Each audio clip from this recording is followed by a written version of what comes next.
Okay, guys, we have arrived at session 14. This is super exciting because there are only 16 sessions in the class, so you are so close to being finished. This week, we embark on the concept of education.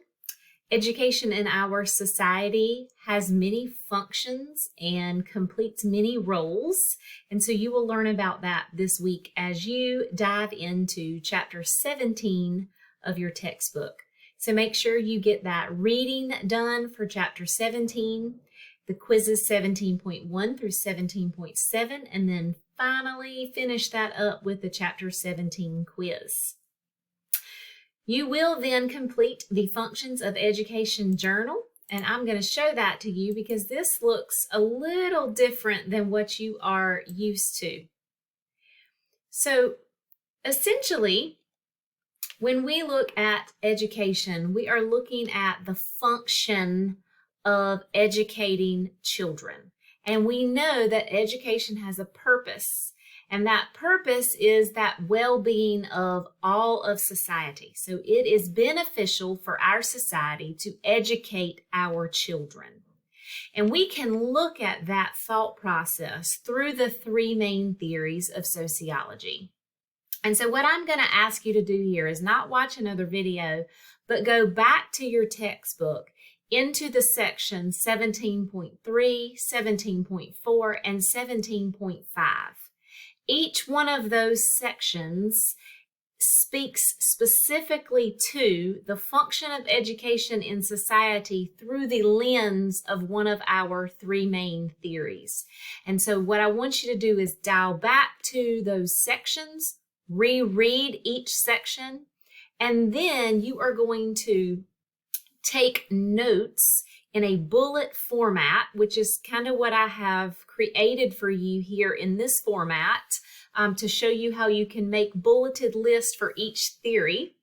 And in your bullets, you are going to essentially explain how we are sociologically analyzing the function of education in society. So we are not explaining what each theory is. So I don't need to know that conflict theory looks at the inequalities within society and the struggle for resources and power.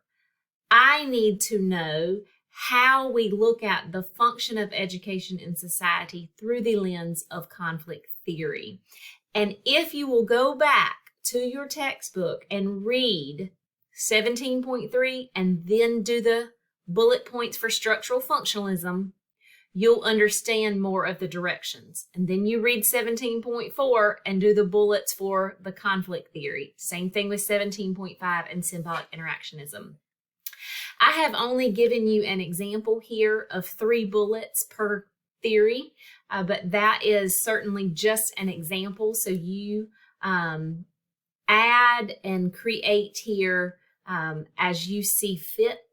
The 3 was not because you need only 3. It was just to show you how to format. So we will copy the stuff between the dotted lines. Click that Start or Edit My Journal Entry button. We will paste into the entry box. And then our responses, remember, we will always change to a different color. And once you are done with that, you'll click that blue Save Changes button, and you will be done with education. Please let me know early if you have any questions or concerns. I'm only an email away and happy to help you.